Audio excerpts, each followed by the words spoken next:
1995 की बात है। साउथ कोरिया में गुमी फैक्ट्री के बाहर एक खाली ग्राउंड में 1.5 लाख सैमसंग फोन्स और फैक्स मशीन का एक पूरा पहाड़ लगा हुआ था। 2000 एम्प्लॉइज चुपचाप खड़े थे और तभी सैमसंग के चेयरमैन ली कुन ही एक ऑर्डर देते हैं कि यहाँ रखी सभी चीजों को जला दो और फिर वहाँ रखे $50 मिलियन के सामान को आग में झोंक दिया जाता है। ली कुन ही के ये एग्जैक्ट वर्ड्स थे, change everything except your wife and children. अब जरा सोचो कि ऐसी कौन सी बात हो सकती है जिसके लिए एक कंपनी ने अपने $50 मिलियन के असेट्स को खत्म कर दिया। वो कंपनी जिसने आज से 57 साल पहले अपने बिजनेस की शुरुआत नूडल्स बेचने से की थी और तब उसके लिए तो ये बहुत ही बड़ा अमाउंट था। अब सैमसंग का नाम सुनते ही आपके दिमाग में सिर्फ ये फोन्स आते हैं, राइट? लेकिन सैमसंग के फोन्स का बिजनेस तो इनके टोटल बिजनेस का 30% भी नहीं है। सैमसंग सेमीकंडक्टर्स बनाता है, चिप्स बनाता है, बिल्डिंग्स बनाता है, इंश्योरेंस बेचता है, डिफेंस में भी है। आप जिस भी सेक्टर में जाओ सैमसंग आपको वहां मिलेगा ही मिलेगा। और पता है सबसे इंटरेस्टिंग बात क्या है? साउथ कोरिया की पूरी जीडीपी का लगभग 20% सिर्फ अकेला सैमसंग लाता है। यानी एक अकेली कंपनी एक पूरे देश की 20% इकोनॉमी को कंट्रोल करती है। सिर्फ यही नहीं है, एप्पल का प्रोडक्शन भी आज मोर और लेस सैमसंग पर ही डिपेंडेंट है, क्योंकि आईफोन के अंदर भी सैमसंग की सेमीकंडक्टर चिप्स लगते हैं। मतलब सैमसंग एप्पल का कॉम्पिटिटर भी है और सप्लायर भी। तो इस नूडल शॉप ने साउथ कोरिया का नंबर 1 कंपनी बनने का ट्रांसफॉर्मेशन किया कैसे, इसे ही आज हम इस वीडियो में जानेंगे। और इसका आंसर वो नहीं है जो अभी आप सोच रहे हो। ये टेक्नोलॉजी की कहानी नहीं है, ये कहानी है पावर की और सर्वाइवल की। और ये कहानी जितनी इंटरेस्टिंग है उतनी ही डार्क भी है। So let's get started.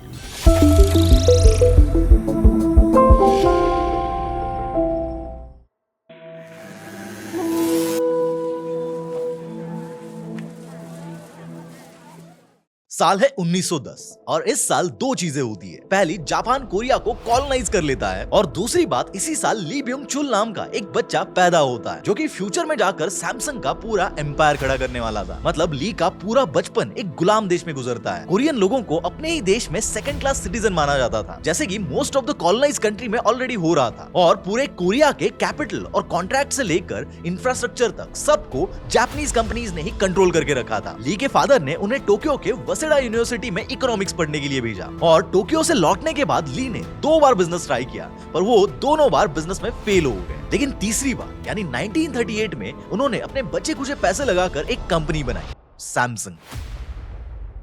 और ये कोई रैंडम नाम नहीं था, क्योंकि कोरियन कल्चर में सैमसंग का मतलब होता है 3 स्टार्स। और ये 3 स्टार्स थे बड़ा होना, पावरफुल होना और परमानेंट होना। और पता है, ली ने सैमसंग नाम की ये जो कंपनी खुली थी वो दरअसल एक नूडल्स बनाने वाली कंपनी थी, जहां नूडल्स के साथ साथ ली ड्राइड फिश का और सब्जियों का एक्सपोर्ट कोरिया से चाइना के मंचूरिया और बीजिंग रीजन में करते थे। अब ली की ये नूडल कंपनी खोलने के पीछे भी एक बहुत ही स्मार्ट स्ट्रेटेजी थी, क्योंकि बात ये थी कि जापानीज कंपनीज उस टाइम मैन्युफैक्चरिंग और हेवी इंडस्ट्रीज में डोमिनेट कर रही थी। इसलिए ली ने सोचा कि अगर मैं डायरेक्टली उनसे कम्पीट करूंगा तो इतने बड़े कंपनीज के सामने मैं कभी भी टिक नहीं पाऊंगा। इसीलिए ली ने वो सेक्टर्स चूज किए जिनमें जापानीज कंपनीज को कोई इंटरेस्ट ही नहीं था, और वो सेक्टर था एग्रीकल्चरल ट्रेड, जैसे नूडल्स, सब्जियां और ड्राइड फिश। अब ये पैटर्न याद रखना, क्योंकि ये पैटर्न सैमसंग की पूरी हिस्ट्री में बार बार रिपीट होने वाला है। और वो ये कि डोमिनेंट पावर जहां नहीं देख रही होती है वही गैप ढूंढो। और ऐसे ही करते करते 1940 तक ली ने काफी पैसा कमा लिया था। उन्होंने फ्लावर मिल खोला और स्वीट्स बिजनेस में भी एंटर कर गए। 1947 तक उन्होंने अपना हेडक्वार्टर सोल में शिफ्ट कर दिया और सैमसंग धीरे धीरे एक लोकल बिजनेस से बढ़कर एक नेशनल लेवल का ब्रांड बनने लगा। 1945 तक साउथ कोरिया को जापान से इंडिपेंडेंस भी मिल गई थी। अब ली को लगा था कि वो अपने आजाद देश में अपना बिजनेस और बढ़ाएंगे, लेकिन 1950 में नई गवर्नमेंट के आने के बाद कुछ ऐसा हुआ जिसकी वजह से सैमसंग लिटरली बंद होने वाला था।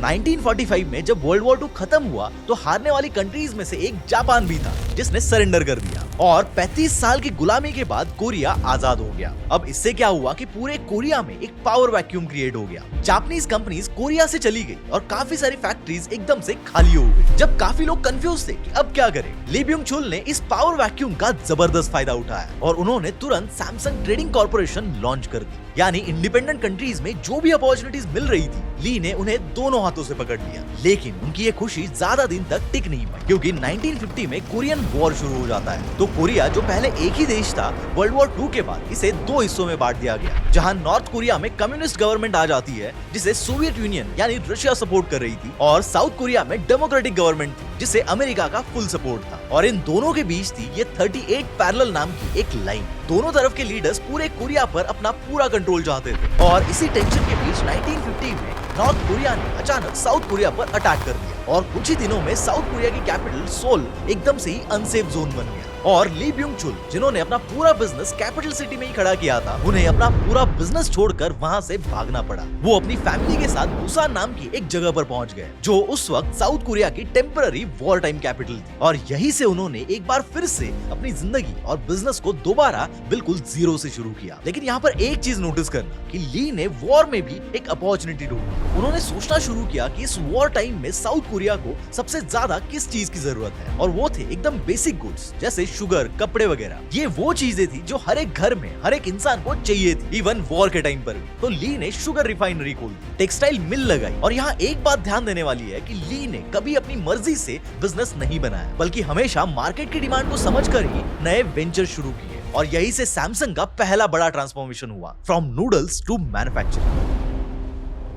1950s के एंड तक सैमसंग साउथ कोरिया की सबसे बड़ी कंपनीज में से एक बन गई थी। ली अमीर होने के साथ साथ पावरफुल भी बन रहे थे और इसीलिए वो गवर्नमेंट की नजरों में आ गए। और 1957 में उन पर पहला पॉलिटिकल अटैक किया गया। ली पर इलीगल फॉरेन एक्सचेंज का चार्ज लगाया गया। अब इस केस को तो ली ने कैसे भी करके जीत लिया, लेकिन यहाँ ली को भी समझ में आ गया था कि कोरिया में भी कोई भी आदमी गवर्नमेंट से बड़ा नहीं हो सकता है। और आगे 1961 में जो हुआ, उसने ली की इस बात को पूरी तरह से प्रूव भी कर दिया। अब हुआ यूं कि पार्क चुंग ही नाम के एक आर्मी जनरल ने मिलिट्री कू करके पूरे देश का कंट्रोल अपने हाथ में ले लिया था। और सबसे पहला काम पता है उसने क्या किया? साउथ कोरिया के सबसे बड़े बिजनेसमैन ली ब्योंग चुल को अरेस्ट कर लिया। और फिर उसके बाद जो हुआ वो सुनकर आप पूरी तरह से शॉक हो जाओगे। ली को सोल की सड़कों पर पब्लिकली परेड कराया गया और उनके गले में एक साइन लटका हुआ था जिसमें लिखा था, मैंने देश का पैसा खाया है। और ये सिर्फ इसीलिए किया गया था कि ली ने डिक्टेटर गवर्नमेंट के साथ हाथ मिलाने से मना कर दिया था। और ये सैमसंग की हिस्ट्री का सबसे डार्क मोमेंट था।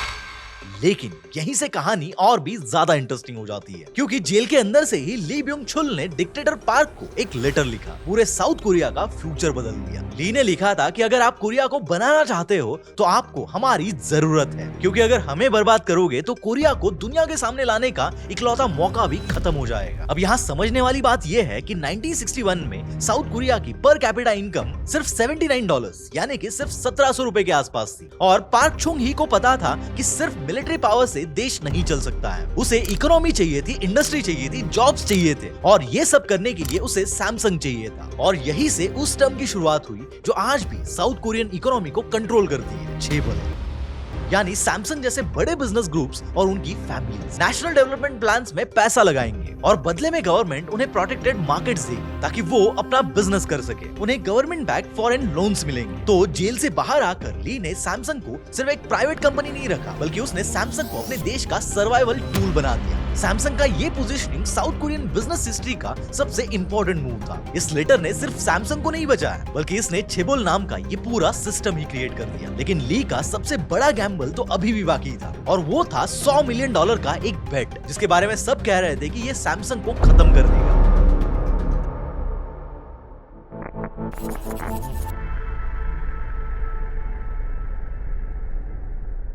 1983 में क्या होता है कि चेयरमैन ली ने अपने सीनियर एग्जीक्यूटिव को बुलाया और एक अनाउंसमेंट कर दी, जो सुनकर सबके होश उड़ गए। उन्होंने बोला कि सैमसंग अपने खुद के DRAM चिप्स बनाएगा। अब सैमसंग के हर एक एम्प्लॉय ने सोचा कि ये हम कभी भी नहीं कर पाएंगे, क्योंकि DRAM चिप्स यानी कंप्यूटर मेमोरी चिप्स वो चीज है जो सिर्फ जापान और अमेरिका की कंपनीज ही बनाती थी, जैसे NEC, तोशिबा या इंटेल। और ये सब ऑलरेडी टेक जायंट्स थे, जबकि सैमसंग के पास ना तो कोई एक्सपीरियंस था, ना फैक्ट्री, ना ही DRAM बनाने के लिए इंजीनियर्स। लेकिन ली ने सोच लिया था कि वो ये DRAM यानी कि सेमीकंडक्टर चिप्स बना कर ही रहेंगे, क्योंकि उन्हें ये आइडिया लग गया था कि सेमीकंडक्टर्स फ्यूचर बदलने वाले हैं। क्योंकि चाहे फोन हो, कंप्यूटर हो या मिलिट्री इक्विपमेंट हो, सभी में ये चिप्स लगते थे। यानी फ्यूचर में जो इन चिप्स पर कंट्रोल करेगा वो पूरी दुनिया पर कंट्रोल करेगा। तो ली ने $100 मिलियन लगाकर अपनी नई कंपनी खोली और उसमें सिलिकॉन वैली और टेक्सास इंस्ट्रूमेंट्स से कोरियन अमेरिकन इंजीनियर्स को हायर किया। और सिर्फ 6 महीनों में उन्होंने एक फैब्रिकेशन प्लांट खड़ा कर दिया जहां पर ये चिप्स बनाए जा सकते थे। फिर आता है नवंबर 1983।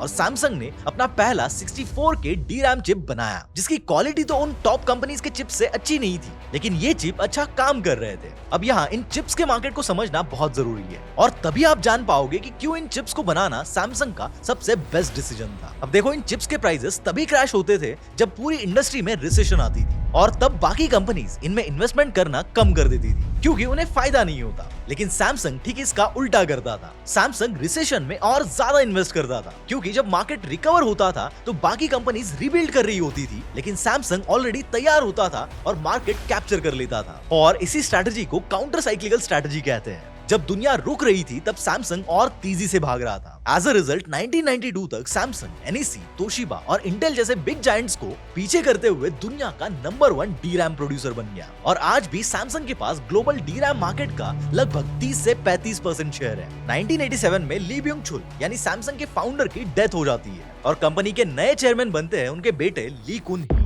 अब ली कुन ही ने एक बहुत बड़ी कंपनी ग्रुप को इनहेरिट किया था, लेकिन यहाँ एक प्रॉब्लम थी। सैमसंग साउथ कोरिया की लाइफलाइन तो थी, लेकिन अब तक उनके प्रोडक्ट्स को पूरी दुनिया सिर्फ एक सस्ता और कॉपी पेस्ट ब्रांड ही समझती थी। इसीलिए 1993 में ली कुन ही एक ग्लोबल टूर पर निकलते हैं ताकि वो खुद देख सके कि दुनिया सैमसंग को कैसे देखती है। और इसी टूर के दौरान वो जर्मनी के फ्रैंकफर्ट में एक इलेक्ट्रॉनिक्स ट्रेड शो में गए और वहाँ जो उन्होंने देखा उसने उन्हें अंदर से हिला दिया। वहाँ सैमसंग के टीवीज एक कोने में धूल खा रहे थे और सोनी और पैनासोनिक के प्रोडक्ट्स फ्रंट डिस्प्ले पर बिक रहे थे। इस एक इंसिडेंट से उन्हें समझ आ गया था कि प्रॉब्लम टेक्नोलॉजी की नहीं थी, बल्कि प्रॉब्लम परसेप्शन की थी। शो से वापस आकर उन्होंने लगभग 200 सैमसंग एग्जीक्यूटिव्स को फ्रैंकफर्ट के एक होटल में बुलाया और वहां पर उन्होंने जो कहा उसी ने सैमसंग की इमेज को पूरी तरह से चेंज कर दिया।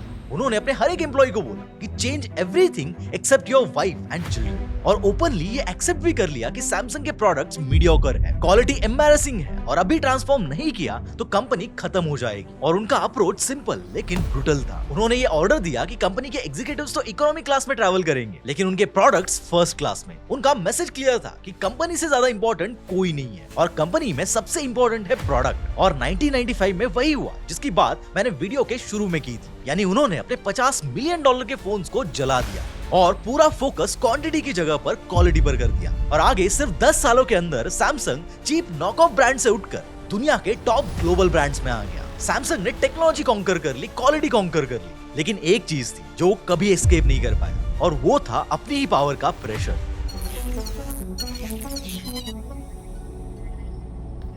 अब आता है सैमसंग की कहानी का सबसे डार्क पार्ट, तो इसे ध्यान से सुनना। सैमसंग को 3 जनरेशंस ने चलाया है और तीनों ही चेयरमैन जेल गए हैं क्योंकि सैमसंग इतना पावरफुल हो चुका था कि उन्हें पनिश करना देश के लिए रिस्की था। 1961 में ली ब्योंग चुल अरेस्ट हुए और डील करके बाहर आ गए। 1996 में उनके बेटे ली कुन ही ब्राइबरी के केस में कन्विक्टेड हुए थे, फिर भी उन्हें माफी मिल गई। 2017 में इनके बेटे ली जे योंग जो सैमसंग के करंट हेड है, उन्हें $36 मिलियन की ब्राइबरी केस में अरेस्ट किया गया था। 5 साल की सजा भी मिली थी, लेकिन उन्हें भी पार्डन कर दिया गया। यानी 3 जनरेशंस, 3 कन्विक्शंस और तीनों बार माफी, और हर बार बस एक ही रीजन था कि Samsung is two important for the country. अब समझने वाली बात यह है कि ली ब्योंग चुल ने सैमसंग को सिर्फ एक कंपनी नहीं बनाया, बल्कि उसे इतना जरूरी बना दिया कि आज तक सिस्टम भी उसके अगेंस्ट खड़ा नहीं होता है। इसलिए सैमसंग साउथ कोरिया के लिए एक मिरेकल भी है और एक शैडो भी। और सवाल यह है कि क्या पावर के सामने अकाउंटेबिलिटी सच में एग्जिस्ट करती है? कमेंट्स में बताओ। अगर आपको ऐसी बिजनेस इनसाइट्स और रियल स्टोरीज को